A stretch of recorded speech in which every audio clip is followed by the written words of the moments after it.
Nós vamos conversar hoje sobre direito imobiliário.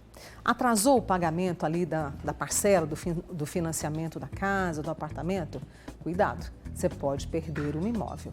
Pouca gente sabe disso. E aí nós convidamos o advogado no segmento ali de direito imobiliário, Dr. Gilberto Severino Júnior, que está aqui com a gente. Já agradeço mais uma vez a sua companhia, a sua presença, né, Gilberto, para um assunto tão sério. Exatamente, Mônica. Primeiro, boa tarde, um prazer falar aqui com você. Muito obrigada. Prazer falar com a sua numerosa e qualificada audiência. E é mesmo, viu? E aí, atrasou o pagamento, o que acontece? Mônica, é importante a gente destacar que hoje a esmagadora maioria das operações de compra e venda de imóveis é feita de forma parcelada, né? Isso. São raros os casos que a pessoa compra um imóvel à vista. E nesses casos de financiamento, segundo dados da Federação Brasileira de Bancos aí, 99,7%, ou seja, quase a totalidade, é feita por meio do que a gente chama de alienação fiduciária. E aí, aqui não é caso de ficar falando juridiquês, termos difíceis, mas é importante destacar que essa lei, ela se sobrepõe a outras leis exatamente por ser uma lei específica. E ela é extremamente rigorosa com o devedor. E exatamente por trazer inúmeras garantias para o credor, para aquele que empresta o dinheiro para o financiamento, que pode ser tanto o banco como a própria construtora, é que ele é utilizado na maioria dos casos. E em caso de atraso, nós vamos ver que, vamos falar na sequência, que a retomada do imóvel por parte do banco, por parte daquele credor, acontece de forma extrajudicial. Então, muitas vezes a pessoa está lá devendo e fica pensando, né? Eu vou esperar aqui, eu tenho um tempo, a justiça no Brasil é um pouco lenta. Isso não existe. Então eu vou ganhar um tempo aqui, que até que eles me citam aqui, eu vou constituir um advogado e vou ter tempo para fazer uma defesa. Lê do engano. Isso tudo é feito de forma extrajudicial e num prazo muito curto. Qual que é esse prazo, Gilberto? Quando há o débito, o banco notifica o devedor das parcelas para pagar, né? A gente fala purgar a mora, pagar o atraso em 15 dias. E esse comunicado vai via? Vai via oficial de justiça, mas aí é outro detalhe, Mônica. Isso é válido quando entregue, por exemplo, na própria portaria do prédio. Então, se a pessoa mora num condomínio, até num condomínio de casas, esse de acesso controlado, a lei diz que é válida a entrega da correspondência para aquele profissional ali responsável por receber a correspondência. Então, muitas vezes a pessoa quer se omitir e aquela entrega ali é tido como válida. Tem casos, Mônica, que é possível notificar até por edital. Se a pessoa está em local incerto e não sabido, porque quando ela assinou o contrato, ela indicou um endereço. Se ela não tiver mais naquele endereço, ela pode ser notificada por edital. E aí começa a correr o prazo de 15 dias para ela pagar o atrasado e não pagando, o banco já fica legitimado para, na sequência, fazer o leilão daquele imóvel. É um prazo muito curto, 15 dias para acertar as parcelas e em 60 dias o banco ou a construtora podem tomar, vou falar no coloquial mesmo, tomar o imóvel. Exatamente. E aí se a gente for ver a questão dos leilões judiciais, no ano de 2024, aumentaram em 86% o número de leilões extrajudiciais de imóvel. Foram mais de 280 mil imóveis que foram leiloados. E, infelizmente, em 2025, o viés ainda é de alta, em função dessa dificuldade econômica de honrar os contratos. E aí, o que acontece? A pessoa, como eu estava dizendo, está em casa lá, às vezes esperando ser intimada para aquele processo. Quando ela vê, ela recebe uma intimação. Mas para quê? Para desocupar o imóvel em 60 dias, porque ele já foi leiloado e alguém já comprou. E alguém já comprou. Então é uma situação assim que, a hora que a pessoa vê, não tem muito mais alternativa, não tem para onde correr. Gilberto, e aí eu paguei todas as parcelas, tive um problema ali, né?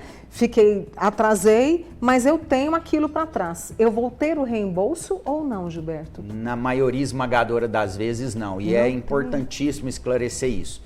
E eu vou trazer um exemplo para ficar fácil da pessoa visualizar isso. Vamos imaginar que se adquiriu um imóvel de 200 mil reais. E aí eu tinha 50 mil de entrada e financiei 150 mil reais, certo? Certo. Dos 150 mil financiados, eu paguei 50 mil. Estou devendo 100 mil do financiamento. Como eu deixei de pagar, aconteceu isso, o banco me notificou, mas eu não dei conta de pagar, o banco retomou o imóvel e foi para leilão. No leilão, o valor mínimo do bem é o valor da dívida do banco. Então, se eu paguei lá 50 mil do financiamento, o valor para leilão é de 100 mil, porque o banco quer receber o valor, não o imóvel em si. E aí eu posso te dizer que na maioria dos casos, praticamente em 100% dos casos, o imóvel acaba sendo arrematado, inclusive eles estavam falando antes, né, na reportagem lá de arrematação, que o imóvel é arrematado pelo valor mínimo, nesse caso, 100 mil, que é o crédito do banco. Então a pessoa não tem direito de ser reembolsada de nenhuma das parcelas pagas. Se ela eventualmente fez alguma benfeitoria, isso não é indenizável. Se o imóvel tiver alugado para terceiro, esse locatário, ele não tem direito de preferência, não tem nada disso.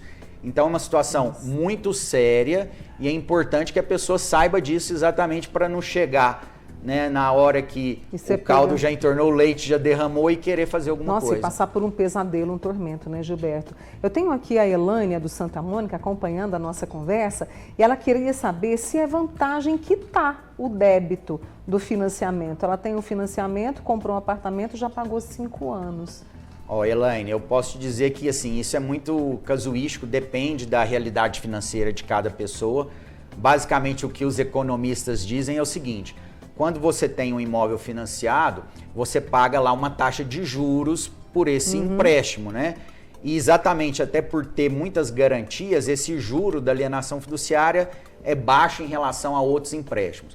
Então a ideia é, se você não tem onde aplicar o seu dinheiro que vai render mais do que esse juro, aí você pode fazer a quitação.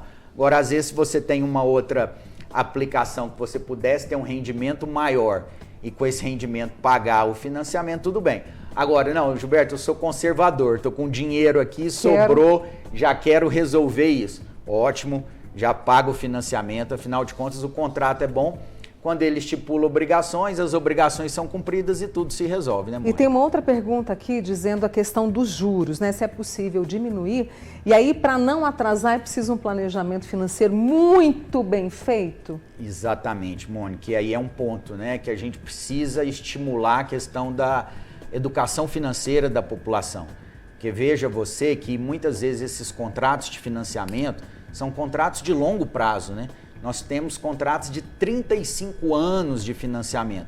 E aí você vê que às vezes a pessoa já no primeiro ano, no segundo ano, já começa a apresentar dificuldades, ou seja, ela realmente não fez uma correta análise do custo-benefício, da possibilidade dela. Então, de novo, em atrasar o contrato, esse é o pior dos negócios, porque aí vai ter dívida com cobrança, tem juros. Em relação ao juro, ele está previsto no contrato. Inclusive, isso vai para registro, tá? No cartório de imóveis. E aqui uma outra dica importante. Sim. Todas essas informações de alienação fiduciária sobre qual é o valor da dívida, qual a quantidade de parcelas, qual o valor da parcela, qual é a taxa de juros, isso tudo está na matrícula do imóvel. Como é que eu peço a matrícula do imóvel? É um documento público, você pode pedir no cartório de registro de imóveis. Hoje isso pode ser pedido de forma eletrônica, por menos de R$10 existe uma certidão simplificada. Então, em caso de dúvida, pesquise esses documentos que são públicos, estão colocados à disposição de todos e procure um profissional que possa te orientar, né? Às vezes um advogado, às vezes alguém que entende de finanças, para fazer uma checagem se realmente aquele contrato é adequado à sua necessidade, porque, insisto, na pior das situações é o atraso, porque isso a pessoa vai sim perder o imóvel.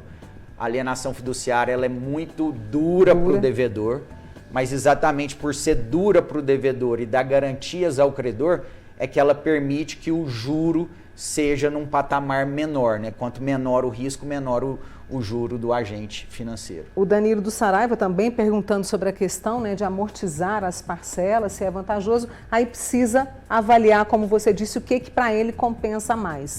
Hoje, às vezes, um outro ponto interessante é que é possível fazer a portabilidade do financiamento.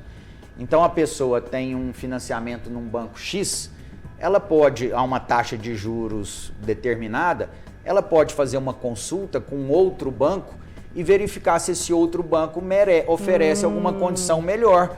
ó, eu transfiro o financiamento para cá se você me oferecer um juro menor. Então hoje é possível essa concorrência entre os agentes financeiros que acaba que é benéfica para o consumidor. Mas como o doutor Gilberto Severino Júnior deixou aqui bem de forma assertiva, não atrase, né?